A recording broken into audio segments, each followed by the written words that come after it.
Здравствуйте, дорогие друзья! Сегодня мы снова поговорим о Второй мировой войне, о нефти. Как известно, нефть – кровь войны. Без нефти современная война в принципе немыслима, потому что изобилие военной техники, питающейся производными нефти, оно просто чудовищно. И без нефти воевать нельзя в принципе. И вот сейчас мы узнаем очень любопытные цифры, которые я специально готовил для вас в своем выступлении. Кто производил нефть в 41-м, в 39-м, 41-м? Берем 41-й год лучше всего, оптимально, потому что это наиболее выпукло будет видно, хорошо блестяще. Нефть производила США на своей территории. Нефть производилась в Венесуэле, в странах Аравийского полуострова, в Иране, в Индонезии. Нефти хватало. Нефти хватало. На территории Германии и Австрии тоже была нефть. Очень мало, она была молодая, много серы, но тем не менее добывалась. И вот сейчас мы назовем цифры, которые вас повергнут в шок, потому что это будет именно шок. Я, с вашего позволения, зачитаю, потому что это важно. Так. Считаем. В Иране на принадлежащих британским компаниям скважинах было добыто в 1941 году 9 миллионов тонн нефти. В Ираке под английской юрисдикцией 3 миллиона тонн. Миллион тонн дали скважины на Аравийском полуострове. Венесуэла британскими компаниями добыто 28 миллионов тонн. Голландская Вест-Индия британскими компаниями добыто 8 миллионов тонн. Мексика 6,5 миллионов тонн. А в США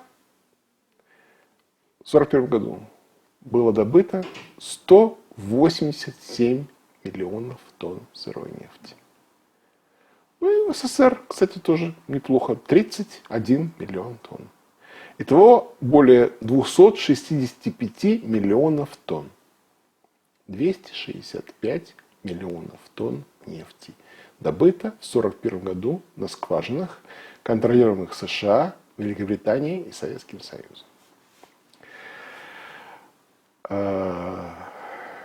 Собственно, добыча кровавых агрессоров составляла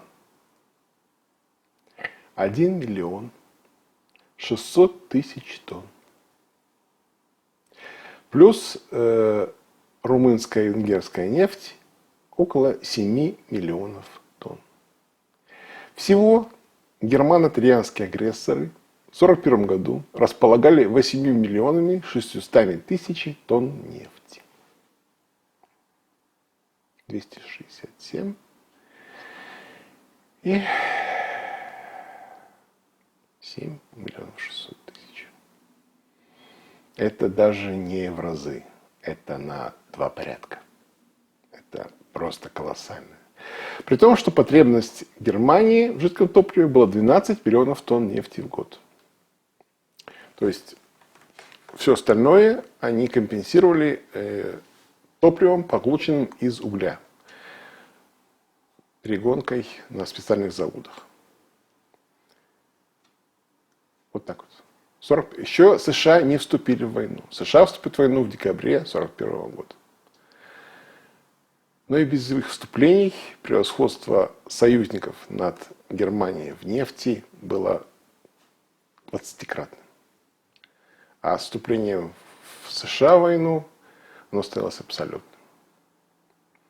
Теперь вы понимаете, почему Германия напала на СССР.